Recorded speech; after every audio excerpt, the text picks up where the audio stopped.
নমস্কার, কেমন আছো তোমরা সবাই? প্যারেন্টস গপু চ্যানেলে নতুন একটা ভিডিওতে তোমাদের সবাইকে ওয়েলকাম জানাই। চলে এসেছি আজকে গপুর আরেকটা নতুন ভিডিও নিয়ে। তো তোমরা তো আগের ভিডিওটা দেখেই নিয়েছো যে গপুকে আমরা কিভাবে ফটোশ্যুট করানোর চেষ্টা করেছি। তোমাদের সঙ্গে তো বেশ কিছুটা শেয়ারই করিনি, নাহলে এত লং ভিডিও তোমাদেরকে শেয়ার করলে তোমরাও বিরক্ত হয়ে যাবে আর অনেক বড় ভিডিও হয়ে যাবে। ওই জন্য কেটে ছিটে যতটুকুনি দেখানো সম্ভব যে কিভাবে ওকে দিয়ে ফটো তোলানো হয়েছে।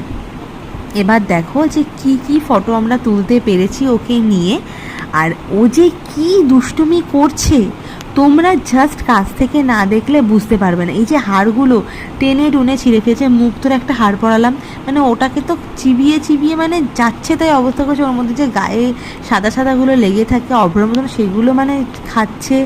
মাথায় যে ঠাকুরের যে পালকটা দেখতে পাচ্ছ ময়ূরের, তিনখানা অলরেডি নষ্ট করে এটা 4 নম্বর পালক চলছে। এই যে মাথায় যে হলুদ রঙের ওই গাড়ার মতন দেওয়া হয়েছে, লাল রঙের যে একটা ফেটটি দেওয়া হয়েছে, ওগুলো কিছুই রাখতে দেবে না। জামা পরেছি, জামাটা খুলে দিচ্ছে, মানে যাচ্ছে তাই অবস্থা। মানে আমি যে কত কষ্ট করে ভিডিও শ্যুটটা করেছি, ফটোশ্যুটটা করেছি, কি আর তোমাদেরকে বলো। আমার শুধু একটাই জিজ্ঞেস হচ্ছে, আরও তো বাচ্চারা যারা কী সুন্দর করে, গপু কেন এরকম করছে? মানে মানে এত দুষ্টু গপু, মানে তোমরা কি বলবো, মানে আমার জাস্ট বলার ভাষা নেই। যাই হোক, ফটোগুলো তোমাদের কীরকম লাগলো, যতটা আমি পেরেছি চেষ্টা করেছি তোমাদের জন্য। তোমাদের গপুকে কীরকম লাগছে এরকম পোশাক পরে অবশ্যই আমাকে কমেন্ট করে জানিও। ভিডিওটা আজকে এখানে এইটুকুনি। ততক্ষণের জন্য টাটা, বাই বাই, আবার যেন দেখা পাই। আর তোমাদের সবাইকে গপুর তরফ থেকে শুভ জন্মাষ্টমীর অনেক অনেক অনেক শুভেচ্ছা রইল।